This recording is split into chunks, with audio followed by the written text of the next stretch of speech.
Pahinga muna tayo sa ating mga DIYs. Punta muna tayo ng Stockholm.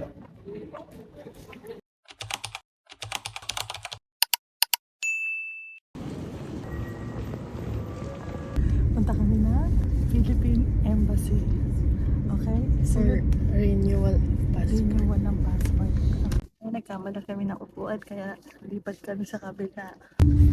Ayan, hello mga kahabi. Nandito kami sa train. Yung travel time namin is 3 hours from Gothenburg to Stockholm. So makakarating kami doon ng 9:10. Pero depende yan sa train na makukuha ninyo. Minsan 4 hours. Eto at makikita sa screen kung gaano kahaba ang tatakbuhin ng aming biyahe. Siyempre dahil mahaba-haba ang aming biyahe, ito at nagbaon kami. Kaya naman itong anak ko ay natuwa at ang feeling niya ay nasa field trip daw kami. Gabi pa lang ay hinanda ko na ang aming mga babaonin. Ganyan talaga ang nanay, parang Girl Scout, laging handa. Ayan, malapit na, nasa Stockholm na kami. Ayan mga kahabi, pababa na kami. Siya nga pala, dito rin ulit kayo sasakay pagpabalik naman ulit kayo sa Gothenburg. Ito na po yung loob ng Central Station at lumabas po kami dahil para maghanap ng makakainan. Kain kami dito. At ito na nga, tuwan-tuwa ang aking anak dahil kakain ulit kami dito sa paborito niyang kainan. Ito, sasakay kami ng tram papuntang Råbsten naman. Pwede din kayong sumakay ng bus from Stockholm Central Station. So ayan mga kahabi, nandito na tayo sa bus station. Hanapin nyo lang yan. Ayan, sa tapat ng station Råbsten.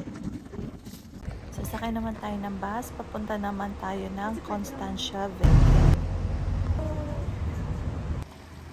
Ayan na po, nandito na po tayo sa Constantia Vägen.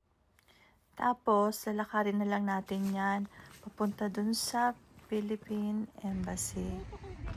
Tapos lumipat na pala sila, no? Wala na dito. Siyempre, i-inform tayo. Walang flag. Wala kami flag ng Pilipinas. Oo, may flag yun eh. Kumakaway-kaway. Kumakaway yung flag. Kaya, oo. Ang madali ko kagad na. So, guys. Madulas ka.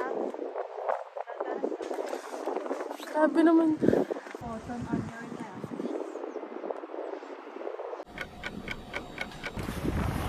Wala masyadong mga tao. Pauwi na kami sa wakas. Tapos na din. Dahil wala masyadong tao ngayon, kaya nauna kami. Oo. Mas maganda. Kahit nakabuka ng ganong oras. Pero syempre, depende yun sa dami na pupunta. Minsan na nangyayari, pila din eh. Kung sino mauna. Hindi na nasusunod yung booking na nila. Parang first come, first serve na. Very Filipino. Nauna ako dito eh. Kasi wala nang ano eh. O, diba?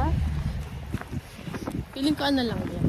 Formality na lang. If ever lang na talagang marami Maraming nandun, tao. matatagalan pa yung isang applicant. Eto, nagala muna kami around Stockholm Central dahil 4 PM pa yung oras namin para sumakay ng train ulit pabalik sa Gothenburg. Patay tayo dyan. Nahipnotize ako ng anak ko. Napabili ako nito. Uso daw sa TikTok. Hello, nandito na po tayo sa Central Stockholm. Ba't parang nagre-report ka? At naulan po dito. Panakanak ang ambon. Ayan na po yung Central Station ng Stockholm.